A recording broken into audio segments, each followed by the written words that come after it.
Andrea Santos, and I'm here with George Siemens in Pretoria, South Africa. Hello, George. Hi, Andrea. Thanks for agreeing, giving us this interview. Could you please tell us a little bit about what you do to start with? Sure. Well, I'm George Siemens, as I guess you're aware, and I'm with Athabasca University. I'm a faculty member in the Center for Distance Education, and I'm also involved in research through the Technology Enhanced Knowledge Research Institute at the university as well. Okay, excellent. Thank you. And George, can you please tell us about the creation of the concept of MOOCs, Massive Open Online Courses? Sure. Well, it started, I was at the University of Manitoba at the time, and one of the things that we were exploring at the university is, what is the difference between the teaching component of education versus the content component? And by that time already, there were quite a few initiatives by numerous universities to open up content. And this was in 2008, and so we were thinking, and I was working with Stephen Downs, and it was like, well, what if we started teaching? We did for teaching what MIT did for content. And so we decided with a course that was on connectivism and connective knowledge. And so our goal was to have others experience this notion of distributed social network learning. And we had the course as part of a certificate program in emerging technologies. And we had our full limit of students that were registered 4-credit students. But we decided, well, let's take the entire course, the content, and teach everything online. And we had about 2,300 students that joined in. And that's where the term Massive Open Online Courses was coined, to sort of allude to emphasize that this is a huge course. It's done online. There's no criteria or prerequisites for people to join. Oh, fantastic. So it's been 4 years now that you've been offering MOOCs. Yes. Okay, yeah. Okay. So how many MOOCs have you offered so far? An idea? I would say it's probably been about a dozen, and they've been in different topic areas. Right. The connectivism course I've done about 4 times now. I've also done courses on emerging technologies. I've done several on learning analytics, because that's an area of growing interest. I've been involved on openness in education, as well as education futures. We did one on personal learning environments and networks. And I think that might be about it. So altogether, it's been about a dozen different offerings of courses. The largest number that we had was one we did last year, the Change MOOC, which actually ran over a period of just under a year, I should say. And we had 37 weeks in total.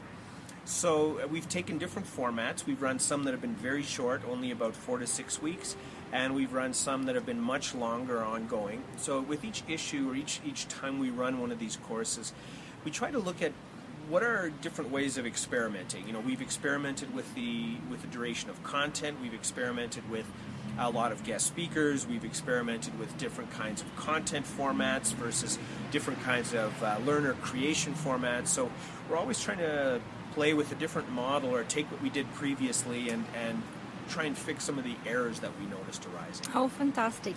And what would you say is the relationship between MOOC course and open educational resources and open education? Well, it depends how they're run. I think in our cases, we try to use open education resources exclusively for the courses. We want people to be able to access all the readings and all the videos. So what we've done is we have a heavy emphasis with open education resources and the open education movement.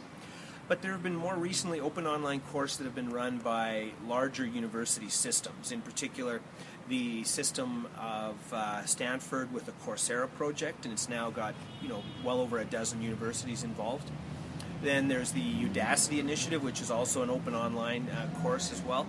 And then there's the new one coming up with edX, which is Harvard and MIT. I would say that the model that we've run is more closely affiliated with the open education resources, because we emphasize openness, we emphasize users creating their own content and sharing it freely with others. But we have had other issues like Coursera where they don't necessarily make the content freely available. They don't necessarily allow it to be repurposed by others or remixed. So I think there's less of a relationship with those new emerging, the huge elite university open courses than the less of an affinity with the open education movement with those systems. Okay, I see. And what would be the advice you would give for someone wanting to create and run a MOOC? It's a great question. I think probably the biggest thing to do is to just try it. I mean, yes, there's a lot of design work and a lot of activity that needs to go into running it, but the best way to learn what needs to be done is to run one. And so I encourage, take a step back and look at it. What's a topic area that you're passionate about as an instructor? Because you'll find that it takes quite a bit of time and effort to run your first open online course. So look at something that you're passionate about. Then see if you can involve a few other colleagues. Maybe you have people in different systems, different universities, or even in different countries, and see if you can bring them into helping you run the course. Think carefully about the relationship between content and versus the curriculum that you're using, as well as guest speakers and other people that you want to bring in. Namely, are there, let's say, keynote speakers that you can bring in to run a session one week? So look at how you can augment the experience by bringing other people in. Another aspect I'd really emphasize is look at what you want students to be able to do and create. We've emphasized that a big part of the course are the skills that students develop in teaching and in running the course. So what I mean is we want them to engage with others in discussion, we want them to create their own content, we want them to share that content and to connect with others. So our emphasis with open courses is getting students to be connected to one another, not just being connected to the instructor and the course content. So I'd certainly emphasize that. I'd encourage that the faculty member thinks about how are they going to provide support. Learner support. Are you going to emphasize learners helping each other, or is a big part of the course going to be you spending all hours of the night trying to respond to learner emails or learner questions?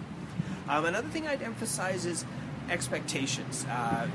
Some people have been fortunate to get large numbers of students, but I've also seen courses where they've had closer to 100 students, and I think that's a great start. So you don't have to have 3,000 or 100,000 students for it to be successful. So think about what's important for you. Is it a topic that's important for others to know about?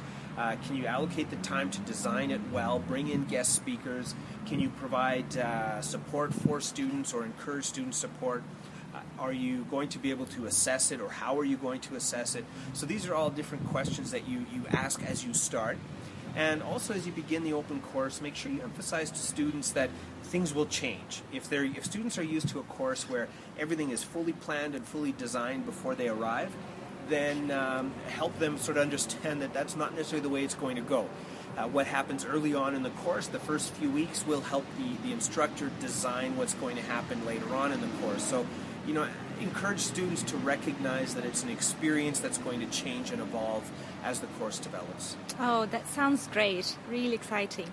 Okay, and so what would you say, just as a final question, are the main benefits, both for the teacher and for the learner, to take a MOOC? There's certainly many for both. I think for the teacher to offer one is probably the biggest thing I've found is I learn a lot. It's a great learning experience for me personally. It's a great opportunity to connect with students, to connect with other colleagues from different parts of the world. So I think the learning experience for myself is one of the biggest motivators. For the students, I think a big opportunity is similar, that they get a chance to learn from someone about a topic that individual is passionate about. But the biggest benefit that I've encountered is that students get to build very rich learning networks themselves. So they learn to connect with a lot of other students and really learn what it's like to be a participant in a digital networked world. So I'd say for both the teacher and the student, the primary benefit is the learning experience and the ability to form some very strong connections. And even now, I find students that took the first course that we did in 2008, I still see students who first connected there are interacting with one another on Skype or on Twitter or other tools regularly.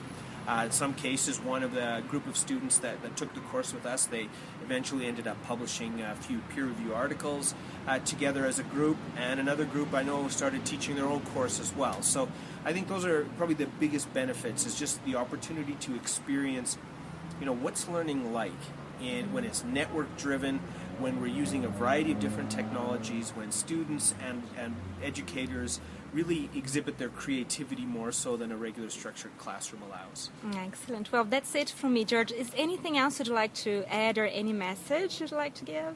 I think just encourage educators from other parts of the world to take and offer these kinds of courses.